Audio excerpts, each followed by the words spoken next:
ada 10 adab, berapa? 10 Adab ke-9. Penuntut ilmu sekali-kali harus rilah. Sekali kalau ada uangnya. Nah, itu dia Sat. Memang dianjurkan sekali-kali penuntut ilmu itu harus rilah. Bahkan rilahnya itu kalau dia bisa sedikit mengeluarkan keringat akan membuat suhu tubuhnya itu lebih nyaman, lebih stabil lagi dibawa berjuang belajar. Kadang semangat tinggi mau belajar tapi otak nggak kuat. Otak udah apa? Otak udah bosan. Maka butuh rilah. Pulsiru fil Ulinzuru mada samawati wal samawati wal ard. Rilah ini menurut Ustaz bagusnya sebulan sekali. Kalau olahraga keluar keringat seminggu 2 kali. Ini minimum. Orang kalau olahraga seminggu 2 kali fisiknya kuat. Kalau olahraga seminggu sekali itu hanya menjaga badan, menjaga agar ada keluar keringat. Seminggu berapa kali? 2. Yang kita praktekkan hari apa? Rabu dan Sabtu. Rabu dan Sabtu. Mana Said? Said. Lagi jagain kucing Sat. Baik. Maka penuntut ilmu itu dianjurkan, apalagi penuntut ilmu Al-Quran. Kenapa? Karena otaknya bekerja terus, bekerja terus. Kalau dia nggak ada olahraga, nanti jenuh. Ketika jenuh, semangat tinggi, otak udah jenuh nggak masuk lagi. Itu pernah Ustaz alami waktu hafal ke-15 dulu. Semangat tinggi, begitu ngafal, apa masalahnya ini? Apa masalahnya? Khairan, jadi rilah ini kita atur sebulan sekali. Kalau untuk keluar keringat di rumah, olahraga, seminggu 2 kali. Mau berkuda, mau mana? Kalau nggak ada kuda gimana? Kuda pun. Gimana? Ada jogging, main pedang. Biar kelihatan sih wajahnya lagi dengerin. Oh, diri gitu.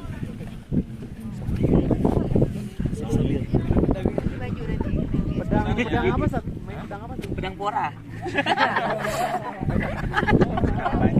Jadi, dan jadi yang itu apa? Baik, mas ketir. Waktu capek semua mereka. Irfan capek nggak? Capek semua. Nah, kecuali Fajar. Kenapa capek semua? Kita habis dari kolam. Kecuali Fajar. Belakangan datangnya dia penting. Ada orang kegiatan. Capek semua mereka. Malam Kamis ngurus apa? Ngurus kolam. Hari Kamis itu ngurus kolam. Hari Jumat juga persiapan, capek semua. Dan alhamdulillah hari bisa maksimal itu satu hal yang luar biasa. Ini pentingnya fisik kita itu kuat. Al-mu'minun qawiyun khairun wa jadi kalau fisik kita lemah, kita nanti merasa nggak enak sama temen. Misalnya Gilang, aku mau lah camping, tapi mau digendong. Kenapa? Nggak kuat jalan aku nih. Itu terlalu lemoy, terlalu lemah nantinya. Tapi kalau kita kuat fisik, kita jadi pribadi yang bermanfaat. Semuanya bagus hari ini. Nggak ada evaluasi besar-besaran, nanti ada kecil-kecilan di kutab aja. Semuanya bagus. Di sini semuanya bagus, alhamdulillah. Dan Takbir. Allahu Akbar. ada banyak masalah sebenarnya. Banyak banget masalahnya. Jadi mau pulang aja ada masalah lagi, belum foto-foto masalahnya. Waduh, itu masalah paling penting Sat. Baik. Masalah makan malam. Kalau naik pesawat ada turbulence ya? Ada. Pilot santai kan? Panik. Apa? Pilot Pilot yang mana Sat? dan mata pilot. Pilot santai Kalau aja. santai penumpang yang panik. Penumpang yang deg-degan. Baik, Ustadz meruqyah, ada orang Ustadz ruqyah, begitu kerasukan, aing macan katanya. Mau. Kalau orang nggak pernah lihat orang kerasukan, panik nggak? Takut nggak? Kalau kalian gimana, Cici? Di apa? Mau makan apa? Mau dikandangin di mana? Jadi orang terbiasa dengan masalah, terbiasa menyelesaikan masalah, maka dirinya itu lebih senang menghadapi masalah. Gimana? Orang yang terbiasa dengan masalah, terbiasa menghadapi masalah, terbiasa menyelesaikan masalah, dirinya lebih tenang menghadapi masalah. Orang yang paling banyak masalah dalam kehidupannya santri tahfidz.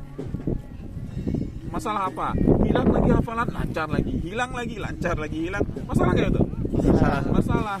Jalan keluarnya jangan panik. Dan alhamdulillah sejauh ini kalian nggak ada yang panik. Dari kemarin yang puasa Allah roda berputar dari atas ke bawah, dari Pajero ke angkot. Itu bisa diselesaikan karena Ustadz dari kemarin itu kurang bisa maksimal untuk membantu kalian, agak sedikit lelah, dan alhamdulillah semuanya bisa tenang, kalem, sampai ke rumah orang mereka, masya Allah, ke rumah orang lihat kan, ibu makan pok mie di situ, ini rumah siapa, menantunya siapa ini, mertuanya siapa ini? Ahmad, Ahmad. Tapi dapat jalan keluarnya kan. Kemudian sampai ke sini lihat, sampai ke sini nangis Al-Zifi. Langsung ustazah langsung minta gendong dia. Kami tenda kami dalam angkot ini. Nangis mereka. Tapi kalau kita menghadapi masalah gerasak gerusuk tanpa tenang, kitanya susah, orang lain susah. Misal Ustaz bawa pesawat, nyetir pesawat kan, lagi nyetir pesawat ada turbulens. Kenapa gitu? Ada selebgram. Udah datang artisnya. Hah? Udah ganti baju. Selebgram. Lewat Ustaz. Lampu hijau ya. Hijau. Ustaz nyetir pesawat kan? Nyetir pesawat ada kentetnya nggak? Ada kenet si pilotnya. Itu turbulens luar biasa. Lewat segitiga Bermuda. Masalah nggak itu? Masalah. Itu masalah. Tapi kalau misalnya Ustadz tiba-tiba teriak di mikrofon, aduh ibu-ibu bapak-bapak ini bagaimana? Lompat aja yuk dari pesawat. Terus nggak penumpangnya itu. Siapa yang lompat? Ibu-ibu bapak-bapak anggap sudah sedang mimpi kita nih. Ini bangun nyampe tujuan kita. Stres nggak penumpangnya? Stres. Maka pilot itu punya kadar standar yang bagus untuk bisa menghadapi masalah dan stres. Di tahap masalah sangat-sangat berat, orang-orang udah panik semuanya, mereka bisa stabil. Ini kelebihan pilot. Dan dokter juga kayak gitu. Misalnya Sineti datang berobat ke dokter, untuk apa? Operasi plastik. Contoh misalnya. Begitu dicek sama dokternya, oh nggak bisa lagi nih, ini nilai kecerdasan kamu cuma segini. Stres nggak netinya? Stres nanti dia kan? Nggak bisa ditenangkan oleh si dokternya. Tapi kalau dokternya lihat, ini memang mukanya pas-pasan. Tapi contoh, bukan neti yang lain kan? Ini muka dia pas-pasan. Namun dokter ini tetap memotivasi. Tetap. Amanlah, insya Allah bisa. Oplas sana, oplas ini, jadi BRB nggak jadi punya kaya. Sudah. Baik, kita lanjut. Perukiah juga kayak gitu. Perukiah juga harus kayak gitu. Jangan sampai ketika ada pasien datang dibilang, "Bu, ini jinnya besar ini, Bu. Ini jinnya ifrit ini. Ini masuk ke darah ini jinnya." Terus gimana, Ustaz? 10 juta ya? Waduh. Tapi beberapa bukan perukiah, beberapa orang yang kita bilang DK ya. DK itu memang beberapa memang gitu cara mainnya. Kalau nggak ada fulus nantinya kan? Nggak ada fulus jadi mampus. Khairan. Baik, apa kesimpulannya? Apapun masalah kita harus tenang. Dan anak hafid itu standar tenangnya tinggi loh. Anak hafid, kenapa pemimpin itu dipilih orang yang hafal Quran? Karena ketika ada pasukannya, ini kan pasukan misalnya kalian ini, semuanya kuat jalan nggak? Kuat jalan nggak semuanya? Yang paling nggak kuat jalan siapa? Akhwat. Mai bukan? Bukan. Munidina nggak kuat jalan. Siapa lagi? Roha nggak kuat jalan. Janganlah, masa di kakak nggak kuat jalan. Lain. Kita bilang Bibah nggak kuat jalan. Cici. Ikhwan, siapa kira-kira nggak kuat jalan? Si Ali nggak kuat jalan dia. Kalau tinggal di belakang sendiri nggak mau jalan dia. Harus ada teman ngobrolnya. Baik. Semua anggota itu punya kekurangan, punya kelebihan. Kalau misalnya dengan kekurangan anggotanya ini, pemimpinnya ini, aduh dia begini, stres. Maka pemimpin ini harus bisa tenang walaupun masalahnya besar. Dan penghafal Quran, orang yang sangat tenang, standar ketenangannya itu tinggi sekali. Kenapa? Apa masalah yang paling besar dalam kehidupan penghafal Quran? Hilangnya mantan atau hafalan? Mantan biarlah sama yang lain kan. Hilangnya apa? Hilangnya hafalan. Ketika kalian punya hafalan dan aduh hilang gini, pusing, stres. Tapi ketika kita bisa tenang menghadapi masalah, makanya pas pertama kali COVID siapa yang pertama kali dapat hadiah positif? Sama pertama kali dapat hadiah. Yang kedua, Cici Ambar. siapa tuh buat kalian? Juara 1, juara 2-nya siapa itu? Ya Cici. Oke, Cici. Ini kalau kita mau besarkan, besar. Salma, ini kayaknya kamu pernah belanja ke Pak Nalim, kena dari Pak Nalim deh. Dari mana? Kayaknya kamu pegang buah bla bla bla bla. Ini kamu pulang, ini kamu ini zombie penyebar virus nih kamu nih. Jadi makin besar. Berunut kesana kemari, kesana kemari, kesana kemari. Makanya pas Salma tanya aku, Ustaz sama COVID. Oh ya udah, alhamdulillah. Alhamdulillah kita berobat sekarang. Karena dalam hati Ustaz deg-degan tuh. Aduh, santri COVID ini kalau misalnya tersebar ke RW segala macam harus ditutup tetap sementara 2 minggu. 14 hari. Santri nggak, yang ikhwan juga nggak boleh sholat ke masjid kalian. Dikurung semuanya kita. Kebayang, dikurung 3 hari aja stres kita. Dalam hati Ustaz deg-degan. Ini gimana? Tapi tetap bagaimana kita menghadapi dengan tenang. Nggak apa-apa sama aman, insya Allah penting. Tapi juga Ustaz coba cari-cari info. COVID dulu nggak kayak COVID sekarang. Siapa yang bilang? Dokter Tirta. Dulu COVID itu 10 hari gejalanya serem memang. Sekarang Dina tinggal di sini. Kalau Dina tinggal di sini, itu sholat tahajud gemetaran. Gemetaran. Karena baru-baru. Tapi kalau udah sebulan, rakaat pertama, rakaat kedua aman. Orang sekarang juga udah kuat, udah vaksin ini itu kan. Gejala COVID gak kayak gejala dulu. Banyak orang kena COVID sekarang itu 3, 4, 5 hari mereka udah mulai baik lagi. Kemarin Agni juga kena cuma sehari demamnya. Ozi juga kena COVID. Ozi istrinya kena COVID itu nggak terlalu parah. Makanya nggak terlalu kita khawatirkan. Jadi itu agak bingung nih sama santriwati kemarin nih. Aduh ini Teh Salman ini zombie dia nih, ini penyebar virus dia nih, bla bla bla bla. Masya Allah. Ketika kita menghadapi dengan overthinking, itu masalah akan besar. Ingat, ketika ada masalah, besarkan Allah. Kecilkan masa, ikhtiar maksimal. Doa di tengah udah cukup. Besarkan Allah. Kecilkan masalah. Ikhtiar maksimal. Doa di tengah selesai. Perlu kita besarkan. Contoh misalnya Udinina. Ini Udinina terus nih. Soalnya besok ada lagi dia. Dilamar sama ikhwan soleh. Looking lagi ala Korea karena udah oplas kan. Masya Allah. Umurnya bagus lagi.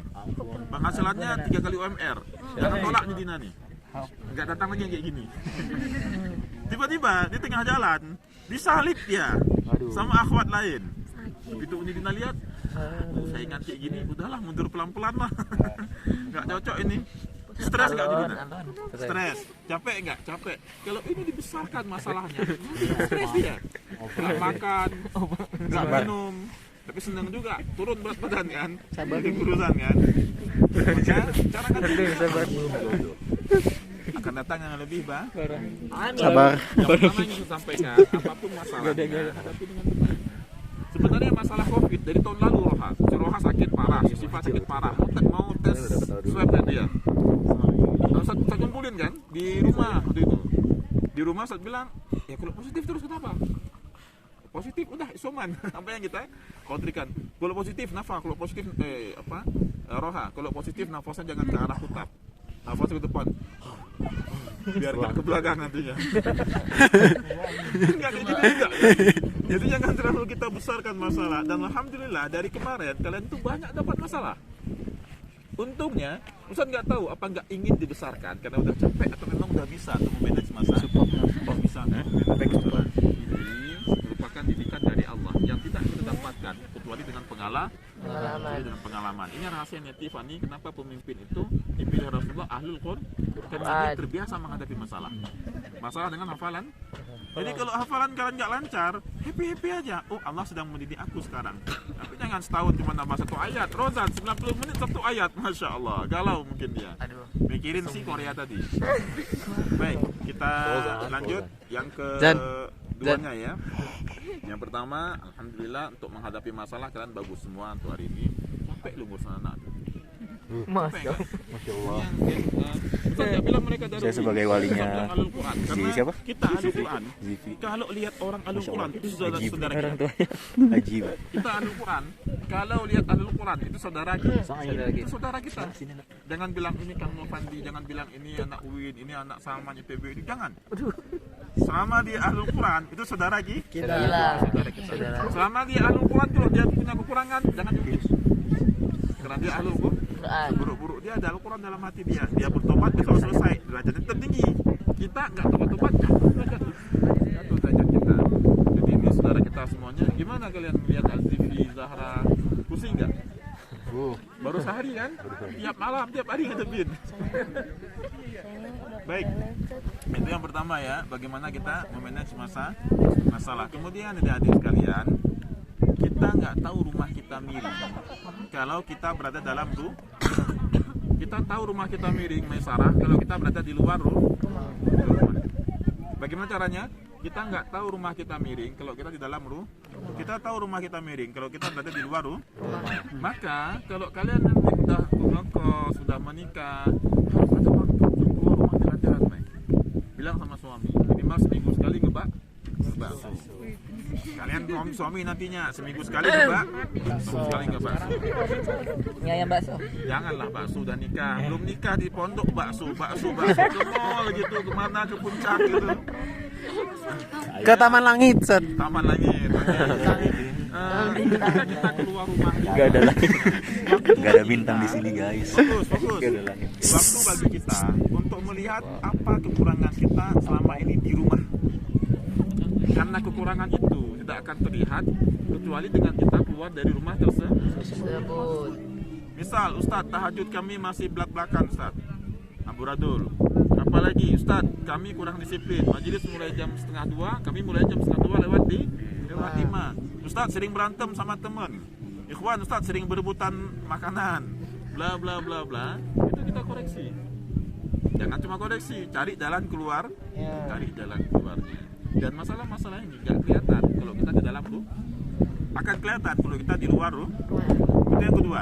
Itu Ustaz berharap sebentar lagi kalian jadwal untuk jalan-jalan, jadwal bebas, free, sambil muhasabah di dalam diri. Apa kekurangan aku selama ini di rumah?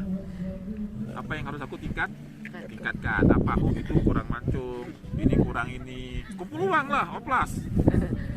Apa aku oplas? Lanjut. Yang ketiga tadi apa? Ketika nilai seperti ini, lihat apa kekurangan kita selama ini di rumah, di kosan, di rumah, di pondok, apa di kantor, sedina, apa kekurangan kita? Kekurangan baik dari segi ibadah kita, baik dari segi emosional kita, baik dari segi hablum minan nas kita. Bagaimana kita mencintai diri sendiri, bagaimana kita menyayangi orang lah, apa yang kurang? Perbaiki belum kan? Apa jalan keluarnya? Masalah ini jalan keluarnya, bla bla bla. Baik, yang terakhir dari rahmati Allah, coba lihat di sekeliling kalian. Coba lihat. Ada banyak rumah orang. Ada banyak rumah orang. Satu. Cuma satu banyak orang. Anggap aja pakai kacamata. Banyak ya di bawah kita ya. Di cuma Baik, di bawah kita ini ada banyak. Makanya rilah itu kadang-kadang disuruh ke tempat yang luas agar kita bisa melihat sekitar. Berapa banyak kira-kira dari rumah tersebut yang malam harinya rumah tersebut baca Al-Quran? Semalam kita lihat bintang di langit. Kelihatan nggak langitnya? Langit susah dilihat saja. Bintangnya kelihatan. Bintangnya kelihatan. Ada nggak bintangnya? Satu, dua ada? Ada. Maka malaikat melihat rumah-rumah yang membaca Al-Quran di malam hari seperti kita melihat bintang-bintang di malam hari. Mereka lihat malah, ada bintang. Maka ada banyak rumah-rumah yang mau untuk membaca Al-Quran. Pertanyaannya, apakah rumah kita nanti seperti itu? Atau rumah kita penuh dengan kegelapan? Kemudian, kalau kita lihat sebanyak rumah yang ada di bawah kita, apakah dari 1000 ada satu hafid Quran? Belum tentu. Apakah dari 4000 ada satu hafid Quran? tentu. Apakah dari 5000 ada satu hafid Quran? Bisa saja. Kalau memang tidak ada hafid Quran, 1000 dari orang tersebut tidak ada yang hafal Quran, jadikan diri kita satu dari 1000 yang hafal Quran. Kalau memang 1001 hafal Quran itu adalah aku, Kalau 101 yang hafal Quran itu adalah A. Kalau dari cuma satu yang hafal Quran, yakinkan itu adalah A. Itu adalah aku. Nah, apa kalian mau umur 55? 55 udah tua belum? Udah. Pensiun. Umur 55 duduk dari ba'da subuh sampai maghrib ngurus ikan koi, kasih makan koi aja. Karena orang tua nggak tahu mau ngapain lagi. Udah lemah, duduk kasih makan koi. Atau kalian habiskan waktu kalian di masa tua kasih makan koi sambil murojaah Al-Quran. Mana yang kalian pilih? Itu yang kedua. Yang kedua. Dan itu ditentukan oleh masa sekarang. Pilihan ke kalian. Ada banyak orang di bawah kita dan belum tentu 1001 hafal Quran. Semuanya ditentukan dari sekarang. Baik, yang terakhir dari Ustaz. Kita di fase mana sekarang? Lagi nggak di belakang tadi. Neti, Fanny, fokus. Interaksi kita dengan Al-Quran itu di fase mana? Kita masih di fase bawah. Ada 3 fase. 1, 2, 3. Yang pertama, Iqra. Apa? Iqra. Bacalah. Orang belajar baca, orang belajar hafal, orang belajar tahsin, tajwid, orang belajar maqamat, itu masih di Iqra. Yang kedua, Wartaqi. Wartaqi yakni orang yang baca terus naik. Iqra wartaqi, bacalah dan naiklah. Yakni ini wartaqi, orang yang udah banyak hafalan dan terbiasa murojaah banyak-banyak. Orang yang banyak hafalan dan terbiasa murojaah banyak. Karena orang yang banyak hafalan, dia akan banyak juga untuk murojaah, lidahnya cepat untuk membaca Al-Quran. Mungkin kalian di fase ini. Fase kedua. Fase ketiga,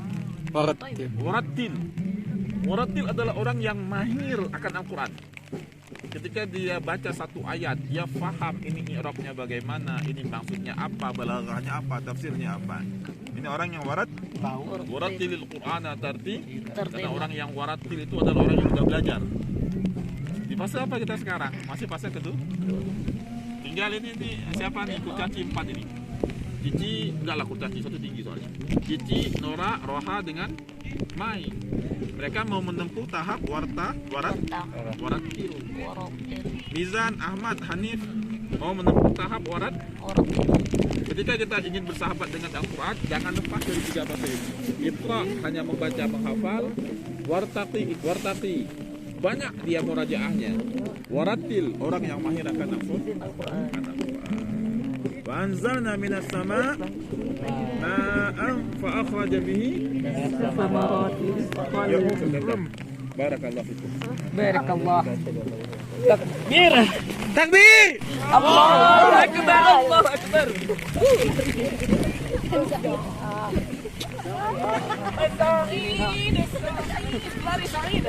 Ayo.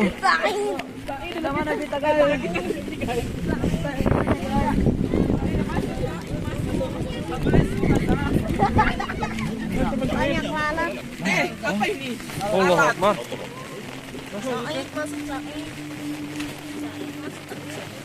Tekan kanan sini, Kang. Said.